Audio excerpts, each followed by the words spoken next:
Okay, this is a recording, taping of my early years at the request of Donald Stafford Jr.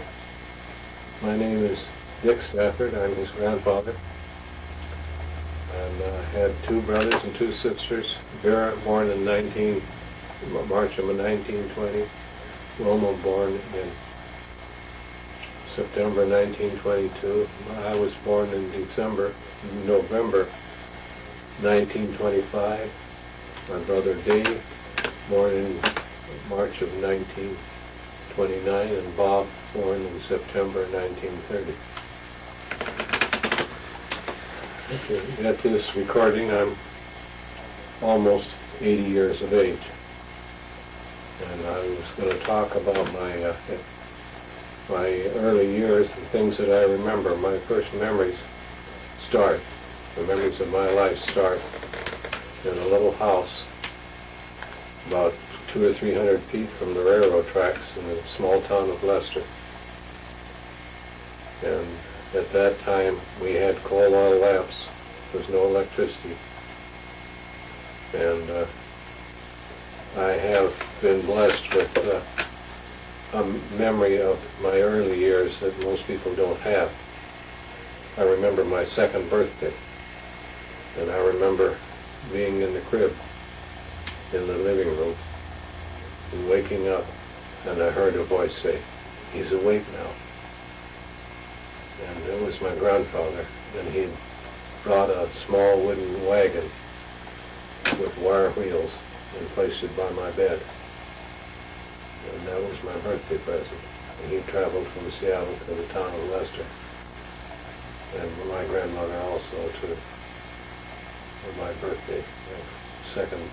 What did I say? Second birthday, yes. Now, your grandparents, where did they lived in Seattle? They lived in Seattle. Were they originally from Seattle? Well, originally they're from Scotland. Scotland. They came over here and then settled in this area. They settled in Montana and then moved on to Seattle. Okay. Now, your dad, where did he grow up? Well, they were on his family. My dad's family was on the move. And to say he grew up in one place, that's Where were some of the places he lived? He was born in Hillhurst, which is about 5 miles south of Tacoma, the city limits of Tacoma. There was a larger distance. But they moved from, he had an older sister and brother, and they moved from Tacoma to Hillhurst. And he tells about how, well, my uncle tells, I have this tape from my uncle, he tells about how when they moved to Hillhurst, they moved into equivalent of an apartment, which was kind of a cabin adjoining like a duplex or that, and you could see through the cracks near the floor, you could see the other people's feet in the next apartment. And they had dirt floors, they didn't have wooden floors. And they had trouble on the school playground, and my uncle mentions that they were called them City Jakes because they came from the town of Tacoma and to Hillhurst. And he said that went along. They were having a pretty bad time till I know, and that's his younger sister got her teeth sunk into one of the kids, and that stopped the tormenting. And then they moved from Hillhurst to an area called Stafford, over east of mountains, just a little bit east of Cleella. Okay. And the area is still there, and there's signs up that show Stafford. And there's confusion in my mind whether it was named after the Stafford family or another Stafford line. But anyway, he tells about, and this tape tells a little joke about Thurman Stafford, who had a drugstore in Cleella, and he'd hired a guy to fix his roof. He was up on the ladder fixing his roof, and these local residents came running in all excited that and the ladder had slipped and he was falling off the roof, hanging off the roof. And Thurman didn't get very excited. they asked him why he wasn't hurrying out there to save the guy from hurting. And he said, well, he moves so slow that he wouldn't fall fast enough to hurt himself anyway. But and they moved from there to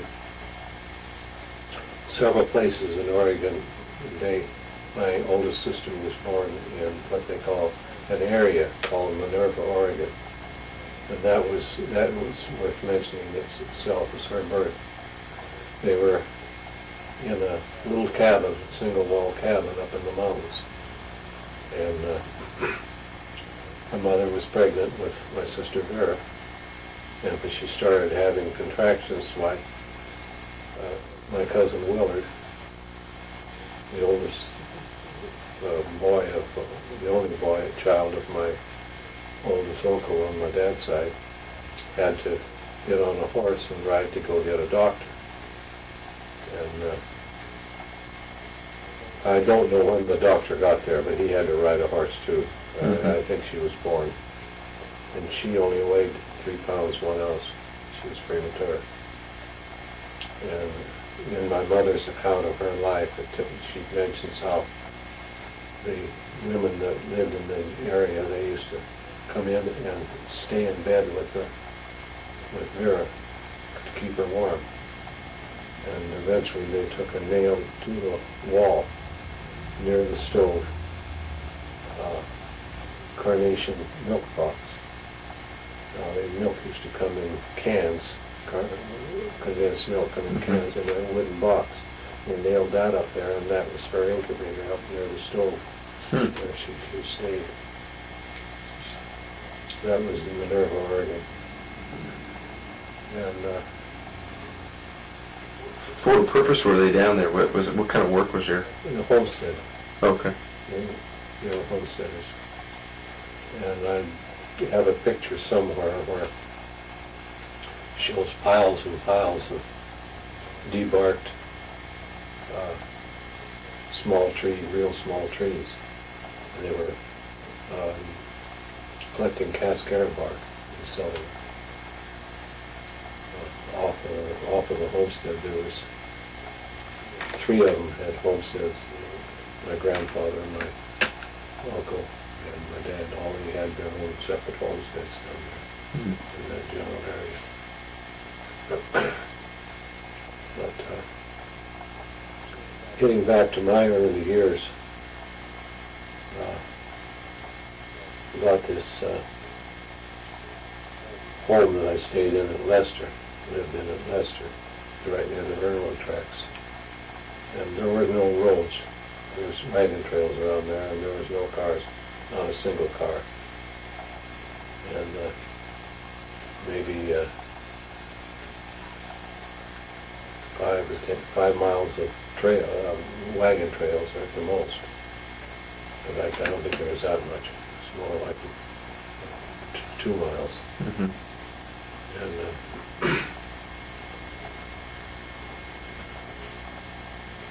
but anyway, staying in that house, I remember my dad bringing home a coyote, a live coyote he had trapped for a living in the wintertime, and worked for the Forest Service in the summertime. He brought home this young coyote pup, which wasn't a year old yet, but he couldn't tame it at all. It was mature enough so nothing could be done with it. It died after 9 months in captivity.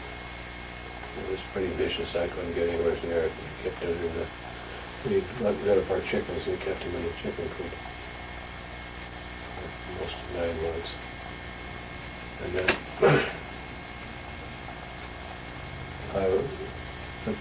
there was no such thing as garbage collections or anything else like that. Most homes had a pile out and back somewhere where they threw their refuse, which is mostly tin cans, because the rest of it would go out away if there was any. Mm-hmm. And that's one of the things that the kids in town used to do, is go through the garbage piles of each home and take stuff that was interesting to them.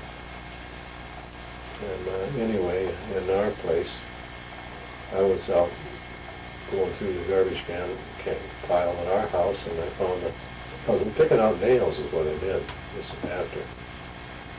And found this can with a screw top lid on it.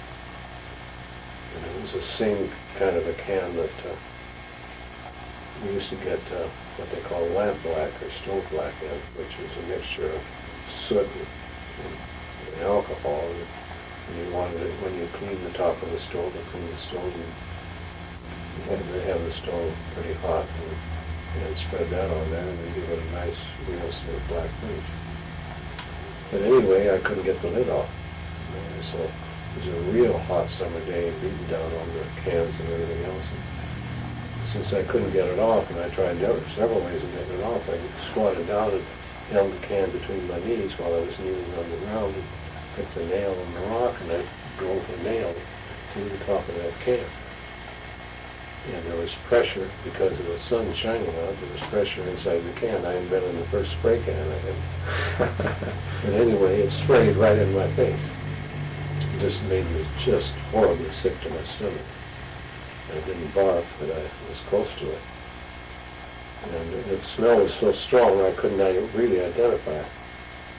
And I headed for the house, and my sister and my mother, and they all started hollering to me to stay away, and called for my dad, and they put what it was skunk extract. It was in there, and they sprayed all over it, just like a skunk had sprayed it. And then put washed up full of water out in the wood house, the woodshed, and brought me some spare change of clothes, and I had to bathe out there and dress out there because of that. Anyway, another thing that might be interesting, I don't know, and you've stopped me when I'm going Oh, too you're far. fine. That's just interesting stuff. Just things that happened to you when you were a kid.